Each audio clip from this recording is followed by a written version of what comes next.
Bonjour à tous, je suis le professeur Kilroy, directeur et fondateur de la Singe Academy, la première académie fondée par un singe pour des singes.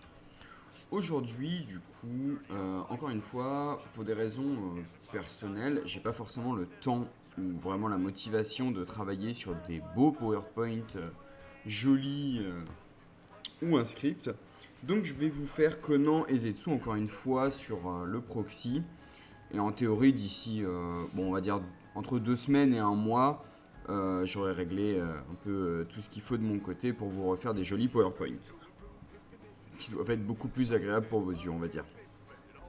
Donc Conan, comme vous le voyez, type vent pour toutes. Faible au feu, actuellement en feu on n'a pas grand chose. Là comme ça, à part l'auto de Kakuzu, j'en vois pas tellement honnêtement. Qu'est-ce qu'elles ont Qu'est-ce qu'elles ont Bon, déjà, elles ont le tag Akatsuki. Voilà, comme ça c'est dit. Hein, vous vous en doutiez. Je vais baisser un peu la musique. Hop. Ok. Donc, Conan de base. C'est un ninja assez paradoxal à mes yeux. En fait, il peut se farmer assez tôt. Il se récupère assez tôt également. Mais il n'est pas spécialement utile au début parce que les ninjas Akatsuki de base sont assez faibles en fait. Du coup, une fois que vous avez farmé genre un Kakuzu, un Kisame ou un vrai ninja Akatsuki, elle devient très intéressante. Mais au début, quand vous pouvez la récupérer, en fait, elle est complètement aux F tiers, quoi. Donc, qu'est-ce qu'elle fait? Son ulti a 3 tours de CD, se lance T1, coûte 20 de chakra et fait des dégâts à la cible et à 9 adversaires marqués. Les dégâts sont effectivement assez corrects, ça note fort, bon, j'aurais peut-être pas été jusque là, mais ils sont effectivement tout à fait corrects. Et elle provoque chute. En plus 1, ça cause également inflammation. Bon, sincèrement, entre le marquage et l'inflammation, de toute façon, tout le monde est immunisé, donc ça change pas grand-chose. C'est quand même plutôt ok. Son auto-attaque attaque l'opposant en face, marquage, avec une possibilité de faire combo 3 et chute. Bon, c'est une attaque, les dégâts sont médiocres au mieux. Sincèrement, l'intérêt principal qu'elle a, c'est de mettre marquage. Forte possibilité d'esquiver la première attaque ordinaire subie à chaque tour. Bon, c'est une mauvaise esquive. En early, c'est bien, surtout plus 1 qui permet d'esquiver 2 autos, mais sincèrement, c'est pas exceptionnel. C'est pratique, sans plus. Ok, donc le vrai truc utile au début du combat, elle donne à 6 personnages Akatsuki du camp, il me semble, un bouclier basé sur 50% de sa résistance, et elle leur donne 30% de ninjutsu et d'attaque pendant 3 tours, il me semble. Basiquement, c'est la Iruka des Akatsuki. Iruka, on le sait tous, hein, c'est un excellent personnage, un excellent support. Donc j'ai pas besoin de vous décrire à quel point cette compétence est utile. Sa poursuit chute, fait chute, combo 10, marquage. En plus de, voilà, elle fait combo de 14 et elle baisse le CD. C'est pratique sans plus. Dans l'ensemble, en fait, ça revient à ce que je disais. C'est un ninja qui se récupère très tôt mais qui ne sert à rien parce que son intérêt principal vient de son passif. Mais son passif vous sert à rien au début parce qu'il n'y a aucun bon ninja Akatsuki pour en profiter. Dans l'ensemble, elle est ok. Elle est farmable. C'est intéressant de la voir. Pas besoin de la percer d'ailleurs. Hein, vraiment, 3 étoiles suffisent. Mais voilà. C'est pas un mauvais perso, mais c'est pas incroyable non plus. Conan Ange Divin. Alors là, on arrive sur la partie un peu plus intéressante. C'est un perso que vous avez sans doute déjà vu, qui a eu une méta à elle. Quand elle est sortie, ça a été un monstre. C'est d'ailleurs la dernière méta où on a vu le main vent encore servir à quelque chose d'autre que reset. Donc son ultime fait des dégâts plutôt forts de base à 9 adversaires max, inesquivable, combo 3, marquage et la cible subit haute lévitation. Ça coûte 20 chakras, ça se lance T2, ça a 3 tours de CD. Bref, sur le coup ça paraît assez médiocre. Son auto tape en face, a une chance de faire chute, et si elle fait chute, elle réduit le CD de son ultime, ce qui vous permet notamment de le lancer T1. T1, ça commence à être intéressant, dans le pire des cas, vous pouvez quand même... ça vous sert de semi-reset, on va dire. Sa poursuite, chute vers refoulement, immobilisation et combo de 10, c'est bien, ça vous permet de faire des combos assez élevés rapidement. Il y a du hard CC, c'est plutôt ok, elle combote avec elle-même, ce qui est toujours très pratique aussi. Tant qu'elle est au combat, tous les alliés Akatsuki de l'équipe gagnent 20% d'attaque et ninjutsu. Alors ça, sincèrement, c'est le point du kit où on s'en fout. 20% d'attaque et ninjutsu, c'est très faible. Et c'est souvent un P1, enfin maintenant c'est un P2 utilisé par quelques personnes avec Kimimaro ou Kakuzu, notamment ceux qui avaient farmé Conan à l'époque. Mais 20% en fait c'est trop peu pour que ce soit vraiment incroyable. Le meilleur truc qu'on puisse en dire c'est que comme c'est tant qu'elle est au combat, on peut pas le dispel, ce qui est toujours pratique. Et son deuxième passif, elle a la super armure et surtout pour chaque point de chakra possédé, elle gagne 1% de combo et de ninjutsu. Alors pour une fois, le fait qu'elle augmente son combo, c'est pas totalement inutile parce que ça veut dire que ça lui permet de reset. Donc, voilà, on va dire, c'est pas totalement inutile, c'est même plutôt cool. Il est 1% ninjutsu, j'ai pas besoin de faire de dessin non plus. Voilà, 100% ninjutsu en plus, 80% au moment de lancer l'ultime, ça fait vraiment très mal. Dans l'idée, c'est un perso qui est plus aussi bon qu'à une époque, que je ne recommande pas de farmer parce que, encore une fois, en fait, il est devenu faible. Ça changera peut-être, hein. S'ils sortent des percées, je pourrais envisager de la farmer moi-même 4 étoiles. Si vous l'avez, c'est un bon personnage que vous pouvez totalement utiliser. Si vous ne l'avez pas, à moins que vous soyez un fan de Conan, non, vous embêtez pas avec. Conan jeune, bon alors sincèrement celle-là c'est la nulle, c'est vraiment la moins bonne. Son ultime donc tape 7 ennemis du camp, de mémoire assez faiblement et fait un combo 3 avec chute. Pareil, hein, lançable T2, 3 tours de CD, 20 chakras. Là il n'y a vraiment aucun bon point à cette ultime. Et si vous pouvez faire un combo de 20 directement, ça vous permet d'aller vite. Si vous avez besoin d'une poursuite pour Roshi ou Edo Hashirama par exemple. Au-delà de ça, je vois vraiment pas l'intérêt. Son auto-attaque. Alors, donc elle tape le mec avec le moins de vie. Encore un coup où c'est pas forcément utile. Forte chance de faire haute lévitation. On s'en fout. De toute façon, c'est clairement pas un P1. Poursuit chute, provoque refoulement, immobilisation et combo 10. Rien à redire. Comme pour Conan Ange, c'est une bonne poursuite. Au début du combat, elle donne 40% de résistance aux ninjas de l'équipe sur la même colonne qu'elle et ils ne peuvent pas être tués par une attaque standard pendant 3 tours. Ok, c'est presque intéressant, mais en fait non. 40% de résistance, c'est cool. Ne pas pouvoir être tué par une attaque standard, c'est ok, j'imagine, c'est mieux que rien. Le problème, c'est que tous les dégâts viennent des ultis et du coup, ça change rien. En fait, le perso avait été créé à l'époque de la méta Kakuzu en Chine, notamment pour essayer de le contrer parce que forcément ses autos faisaient trop mal. Et en fait, ça n'a strictement rien changé parce que de toute façon, il lançait son ultime et one-shotait tout le monde. Donc, basiquement, elle a été testée 2 jours. Ils se sont rendus compte que ça ne servait à rien et ils l'ont dégagée. Et elle peut esquiver un ultime par tour. Dans l'ensemble, c'est un perso qui est très faible. C'est un perso de collection. Voilà, donc ne pas acheter, si vous l'avez tant mieux pour vous, mais ne la jouez pas, elle est useless. Kimono, ok, Kimono est un peu plus intéressante déjà. Donc son ultime, déjà lançable tous les 2 tours au lieu de 3, c'est pas mal. Chakra 40 par contre, c'est moins bien.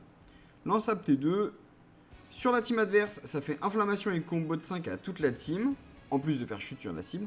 Et si vous ciblez un ninja allié, ça lui met un shield, plutôt correct, 50% aussi je crois. Et ça vire tous les debuffs.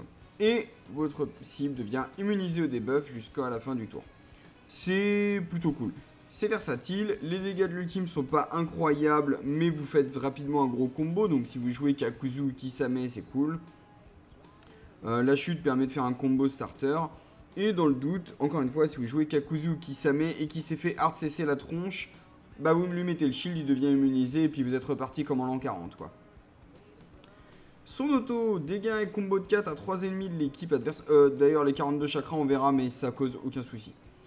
Dégâts et combo de 4 à 3 ennemis de l'équipe adverse, avec des dégâts plutôt corrects, en vrai, pour un P4, c'est plutôt cool. Avec une probabilité de faire haute lévitation.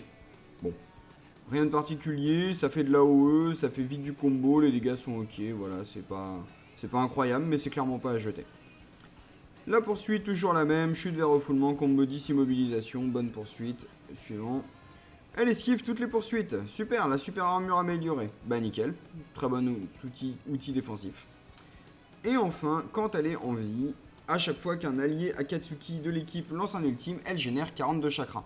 Autant dire que tant que vous avez 42 chakras, son ultime est gratuit, parce que vous allez le lancer, coûter 40, faire votre truc, et puis regagner 40. C'est très bien pour Kakuzu et Kisame, encore une fois, puisqu'ils scale chakra.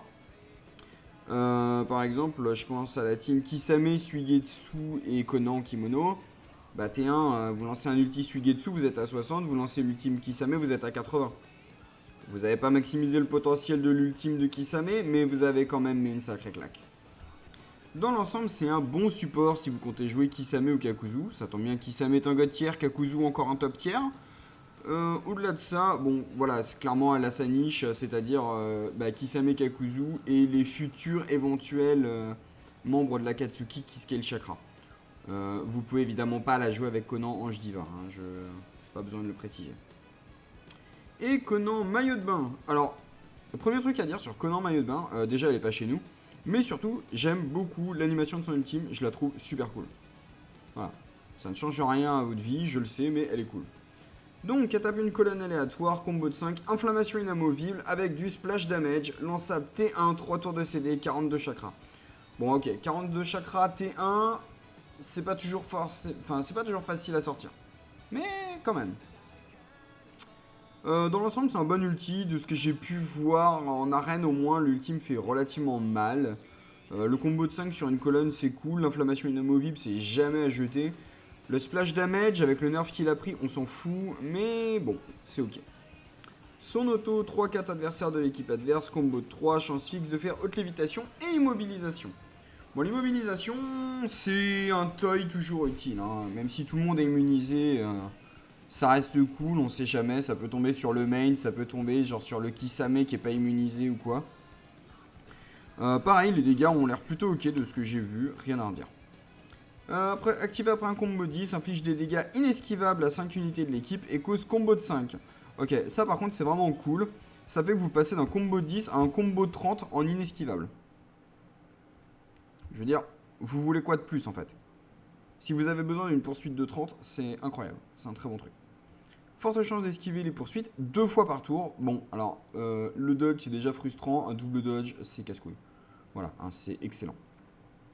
Et au début de chaque tour, elle donne une attaque standard supplémentaire et 40% de combo aux alliés Akatsuki pendant un tour. Bon, alors la première partie est bien, évidemment. Hein. Kakuzu était fort notamment pour ça, le fait qu'il donnait une deuxième attaque standard à lui-même et à un allié. Même si c'était aussi le scaling qui le rendait débile. Enfin, il y avait tout un tas de trucs qui faisaient que le personnage SB était débile, mais un des points centraux, c'était la deuxième auto. Là, imaginez vous jouez ça en P4 avec... allez, au pif. M10 TP1. Et quoi que M10T, je suis pas sûr qu'il ait le tag. Je dis peut-être une connerie là. Est-ce qu'il a le tag Akatsuki lui? Ouh, il a pas l'air d'avoir le tag Akatsuki. Ok, j'allais dire une connerie. Ouais, j'allais dire une connerie. Ok, donc pas M10T. Voilà, donc pas M10T, j'allais dire une bêtise. Je sais pas, on a quoi de bien en ninja Ouais, on a vraiment pas. Ouais, on va dire Itachi. On va dire Itachi Susanoo. Tout le monde aime bien Itachi Susanoo. Deidara Edo aussi, très apprécié toujours. Hein. Ok, on va dire un de ces deux-là en P1. Et vous jouez genre Obito GGS P2.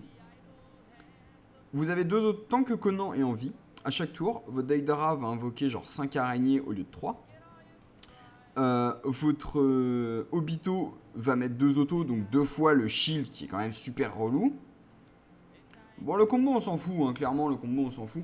Mais voilà, cet effet bonus de l'attaque standard, dans les bonnes teams, ça peut être une monstruosité. Je me rappelle avoir vu Yujin Takara, donc un excellent youtubeur. Hein, si vous ne le connaissez pas, je mettrai sa chaîne en description. Il fait des trucs très intéressants et c'est un bon gars. C'était beaucoup amusé en arène avec une team Sasori Pantin, Obito GGS et Conan Maillot de Bain. Incroyable. Voir 5 pantins tous ultra boostés en bouclier par le Obito. J'aimerais pas être en face de ça, ça doit être insupportable. Voilà, donc dans l'ensemble, ça m'a l'air d'être un bon perso. Avoir son prix chez nous en espérant qu'elle soit pas à 400 balles. Et avoir Zetsu, parce que du coup, ça doit être un des derniers que je n'ai pas fait. Zetsu, oh putain, c'est vrai qu'il y a des trucs à dire sur lui. Zetsu, bon, la plante, type terre donc faible face à la foudre, à part Kakashi, non même pas, à part Sasuke Rinnegan, il n'y a personne. Comme ça simplifie les choses. Alors, qu'est-ce qu'il nous fait? Ultime lançable T2 pour 62 chakras, de là vous pouvez déjà vous arrêter, ça fait que l'ultime n'est pas jouable de base. Donc il vire tous les clones qu'il invoque avec son auto, on y revient juste après. Et il fait des copies des ninjas adverses avec 45% de CHP et 100% de ses autres stats.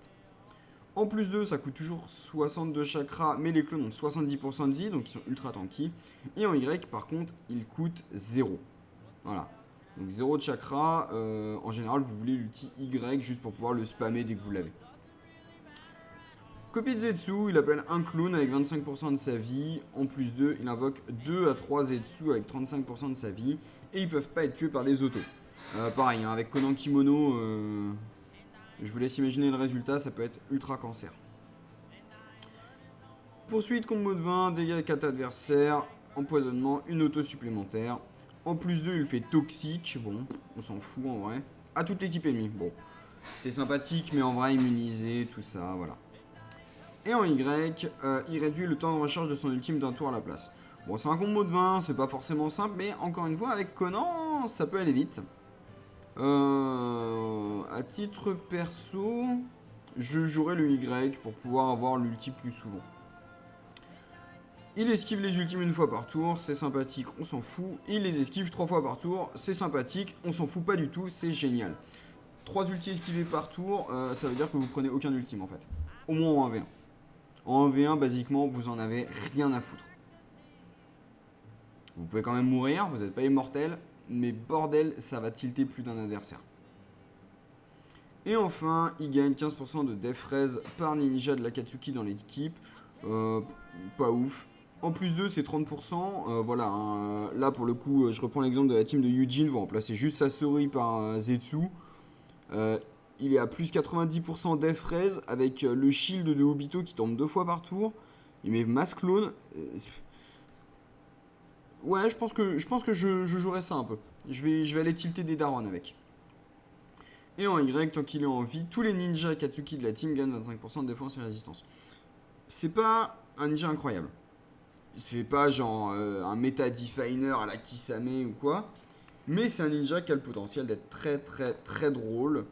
Et qui est tout à fait jouable une fois bien entouré. Sincèrement, en plus il est globalement gratuit, hein, il est dans les coffres, vous pouvez le trouver. Il se farm, c'est tranquille. Sincèrement, c'est un ninja que je recommande d'essayer au moins une fois parce qu'il est plutôt cool. Sur ce, je vous laisse et je vais juste regarder un truc avant. Ouais. Donc ce que je vais faire, c'est juste après, je vais faire un autre cours avec tous les ninjas Akatsuki que je n'ai pas mentionné dans mes autres cours, histoire de clore le premier programme de l'année. Sur ce, je vous laisse. Passez une bonne journée.